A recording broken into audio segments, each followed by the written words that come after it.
Dr. Martin Luther King put the finishing touches on that speech at the Willard Hotel here in Washington, and that is where we sat down with three civil rights leaders: Marian Wright-Edelman, president of the Children's Defense Fund; Andrew Young, the former mayor of Atlanta; and former Georgia state legislator Julian Bond. All of them were part of the March on Washington. When the trains started unloading from the south, and train load from Philadelphia, and then the movie stars flew in, then I realized that this was really something big. On that day, what did you think would be achieved by the March on Washington? What could be accomplished? In Dr. King's speech and in the speeches of the other people, we had explained, here are the problems we're facing. These are the reasons why we're here. We're marching, we're protesting, we're sitting in. We've had several years of disruption around the country, and we've shown you about it. Now do something about it. The Southern Christian Leadership Conference and Martin Luther King set out to redeem the soul of America from the triple evils of racism, war, and poverty.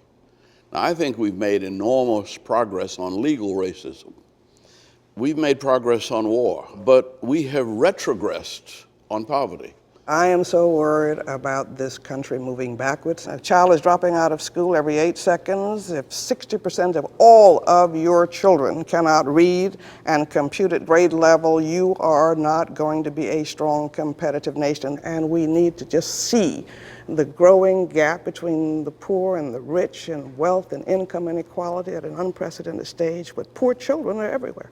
For decades, CBS News has been polling Americans about their views on race, and we have a brand new poll on that subject. We asked whether there is real hope of ending racial discrimination.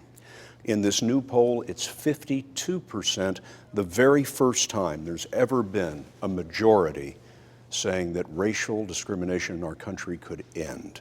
Why is that happening? Because it's happening. I mean, the truth of it is, University of Georgia elected a black student government president, as did University of Alabama a few years back, and Mississippi State. To me, the hope of dealing with racism is in the South, because we've been struggling with it for several hundred years, and we really are making progress. We have a photograph of a young Julian Bond and a young Marian Wright in the crowd. What's happening in that moment? We are singing. We Shall Overcome had become the anthem of the civil rights movement. People are leaving, going home, and we're standing there hand in hand singing We Shall Overcome. And if you said to a young person, if you don't take anything else away from the March on Washington, understand this.